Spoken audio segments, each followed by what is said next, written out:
마켓 인사이트입니다. 국내외 시장 좀 분석을 해드리는 시간 가져볼 텐데요. 와운의 파트너 강동진 박사 나와 계십니다. 박사님 어서 오십시오. 안녕하세요. 네. 요즘 시장일수록 좀 냉정하게 바라볼 필요도 있지 않나 싶습니다. 지금 5월에 잘 나가던 세계 금융시장들이 6월 들어서 좀 힘들어한 모습 보이고 있는데요. 네. 어떻습니까? 6월 첫 주 마감하면서 전반적으로 또 더 힘들어지지 않았나? 그러니까 이번 주 시작하면서 좀 분위기를 잘 잡고 가야 될 것 같습니다. 도움을 주시죠? 네. 5월 마지막 주부터 이 조정이 진행이 되었는데요. 제가 지난주 이 시간에 조정의 시작이 아니라 조정이 한 일주일 정도 진행된 것입니다. 그 말씀을 드렸고요. 이제 한 2주 정도 조정이 전개가 된 겁니다. 우리나라 코스피도 그렇고요. 미국의 다우지수도 마찬가지입니다. 전체적인 시장 분위기는 조정 국면인데 조정의 그 내용 요인이 있겠죠. 그죠? 첫 번째가 그리스 문제로 인한 불협화음. 이게 유럽 시장 쪽에 조정의 빌미가 되었고요. 네. 그다음에 유럽 위의 시장, 아시아라든지 중남미 쪽의 시장은 아무래도 선진국 쪽에서의 채권 시장의 요동이 진행이 되고 있다는 것입니다. 나중에 보여드리겠습니다만은 잘 나가는 시장, 선진국 시장의 채권 금리가 급등하고 있다. 이것은 그냥 넘어갈 수 있는 문제가 아니거든요. 이 요인 때문에 시장이 영향을 받고 있다는 그런 면이 있고요. 그것은 당연히 미국의 금리 인상 우려감하고 접목이 되는 겁니다. 네. 그 다음에 우리나라는 거기에 덧붙여가지고 메르스라는 돌발 사태, 이것이 전체적으로 투자 심리를 위축시키는 요인도 되고요. 그래서 조정을 보이고 있다. 대신에 한 나라만 지금 잘 나가고 있거든요. 중국 시장입니다. 중국이 어떤 경우인지 어디까지 갈 것인지 함께 살펴보도록 하겠습니다. 네. 차트를 통해서 설명을 드리면은요, 현재 중국 시장의 모습이 오른편에서 가파르게 올라가고 있습니다. 여러분, 산을 올라갈 때요, 저 앞에 큰 바위와 같은 그런 봉우리가 하나 있다. 그렇게 연상을 하시고요. 네. 이 암벽을 탈 때 그냥 쭉 타는 게 아니라 중간에 이렇게 걸팀목이 있죠. 그렇습니다. 이 걸팀목 두 개가 지난 2008년도에 있었던 것을 여러분 연상 한번 해보시기 바랍니다. 거기에 제가 원으로 이렇게 표시를 해놨는데요.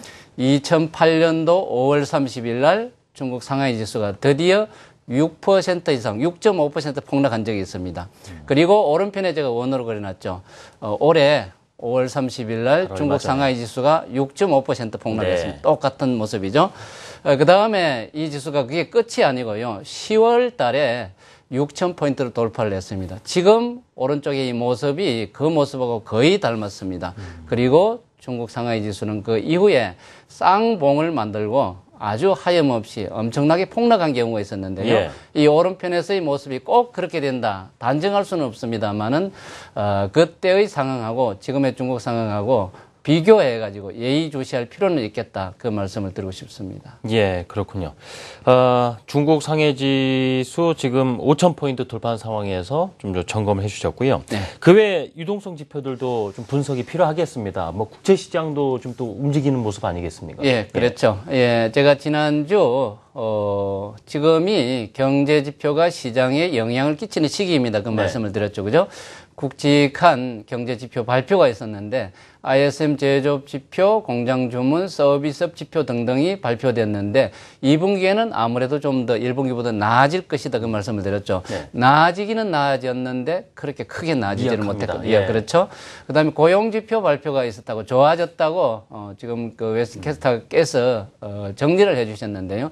고용 지표는 뭐 좋아지는 그런 상태인데 실업률은 조금 또 나빠졌거든요. 네. 그래서 전체적인 분위기가 미국의 성장률이 우리가 예상했던 것보다는 조금 둔화되고 있다. 그래서 혹시 금리를 먼저 올리면은 좀 곤란하지 않겠느냐 그런 이제 노이즈가 있는 것이 압력이 있습니다. 그 압력이 있는데 그런데 미국의 FOMC 연방준비제도 이사회에서는 올 9월에 금리를 인상할 분위기입니다. 이 요인 때문에 채권 금리가 지금 급등하고 있는 겁니다. 여러분 한번 함께 살펴보면은요, 가운데 있는 이 지표입니다. 가파르게 올라가지고 지난주 금요일 날 4% 이상 올랐는데요.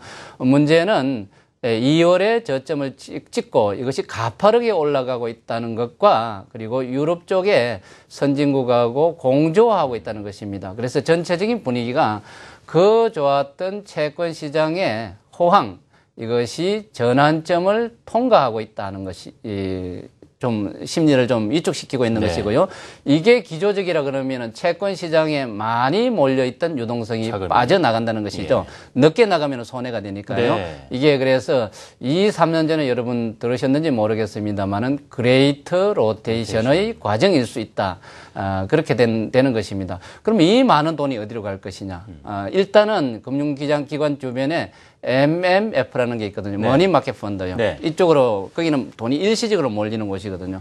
거기에 갔다가 어디로 행선지로 향할 것인데 정권 시장에 부정적일 것이냐. 초기에는 부정적이지 않거든요. 그러나 중후반에는 부정적이다. 그 말씀드리고요. 그다음에 지금 상품 시장이 달러와 강세 때문에 좀 올랐다가 지금 눌리는 것이거든요. 유동성의 일부가 이 상품 시장으로도 오르는 면이 있습니다. 그래서 전체적으로 미국이 금리를 인상을 해도 상품 시장이 오르고 주가도 오르고 이러는 과정을 여러분 초기에는 볼 수 있지 않을까. 그 대신에 중후반 되면은 쇼크에 이를 정도로 이 버블이 꺼지는 현상이 연상이 된다. 그렇게 정리를 해드리겠습니다. 참고로 다른 나라 시장이 국제 시장이 오르고 있다는 말씀을 드렸는데요. 함께 살펴보면은 미 국제 수익률이 4.24% 급등했다는 말씀을 드렸는데 현재 금리가 얼마 정도 되느냐 시중 금리가요. 2.34% 정도 됩니다. 이걸 여러분들 기억을 하시고요. 그 다음에 독일채인데요. 27% 올랐습니다. 금요일 날. 엄청나게 많이 올랐죠. 이것은 모건 스탠리가 독일 국채 수익률 10년 기준으로 1.45%까지는 오를 것 같다. 지금 한참 낮은 상태죠. 그래서 조금 과하게 오른 면이 있습니다. 그 다음에 영국채인데요. 영국채도 7% 올랐습니다. 하루에 많이 오른 것이죠. 그 다음에 우리나라입니다. 우리나라는 지금 아직은 공조화되는 거하고는 조금 차이가 있죠. 그래서 우리나라의 거시경제를 담당하시는 분께서 고민을 많이 하시겠습니다만은 지금 미국제 수익률 10년물하고 우리 국제 수익률하고 거의 비슷하죠. 우리가 더 높으면은 좀 밸런스가 안 맞는 것 같죠. 그죠? 그래서 금리를 내려야 된다. 이런 얘기도 있거든요. 그런데 금통위가 있어서 그 얘기가 조금 예민한 얘기가 되겠습니다. 어떤 결정을 내릴지 국제 공조화 부분하고 좀 고민을 해서 정하지 않을까 그렇게 생각합니다. 이쯤에서 그 말씀 마무리 저 보고요. 그 증시 자세히 들어가 보죠. 뉴욕 미국하고 한국을 좀 자세히 분석해 보신 결과를 여쭤보고 싶은데요. 지금 뭐 뉴욕 증시 6월 첫 주점 부진하는 주를 보냈고요. 우리 증시도 좀 탄력 많이 떨어진 상황이다 보니까 이 하락세로 전환해서 이제 진행 중인 상황이 더 갈지 아니면 반등을 좀 도모하면서 기다려도 되는 상황일지는 계속 뭐 투자자들 궁금해하실 것 같아요. 제가 이제 미국 시장을 이렇게 그림을 통해서 보여드리고 있는데 여러분 이 색깔을 한번 보시겠습니까?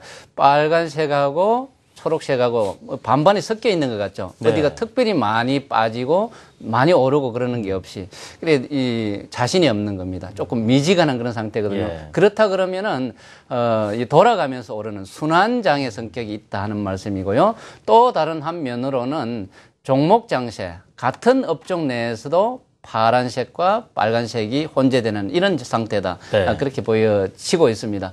그 다음에 미국의 현재 조정이 한 2주 정도 진행되었다 그러는데 조정폭이 아주 작은 편이거든요. 그래서 최고치 대비 그렇게 많이 떨어져 있는 것도 아니거든요. 그래서 관망 심리 속에서 모멘텀이 부족하니까 투자자들이 밖에서 대기하는 면이 있다. 대신에 종목 간에 이 종목이 오르고 혹은 저 종목이 내리는 과정에서 좀 좋은 쪽으로 상대적으로 좋은 쪽으로 좀 오르는 쪽에 붙는 그런 면도 있다. 그렇게 느껴지고 있습니다. 그래서 좀 기다리는 상태이기 때문에 이번 주 굵직한 이슈가 있다는 말씀을 좀 드리게 될 텐데 그거 지나면은 조금 변화의 과정을 볼 수 있지 않을까 그렇게 생각이 듭니다. 그것이 지나면 굵직한 이슈? 알겠습니다. 그거에 대해서 좀 더 뭐 말씀을 더 이제 우리 시장 좀 살펴봐야 되겠죠. 우리 시장이 걱정이 많습니다. 요인도 걱정이고 현재의 지수 위치도 걱정이고요. 여기서 더 떨어지면은 또 걱정이고 걱정이 많습니다. 코스피 지수 동향이 되겠는데요. 오른편의 모습을 보면은 우리가 기술적 패턴에서 배우는 그 패턴이 뚜렷하게 나타나고 있거든요. 쌍봉을 맞았고요. 일단은요. 그 다음에 내림폭이 아주 가파르고요.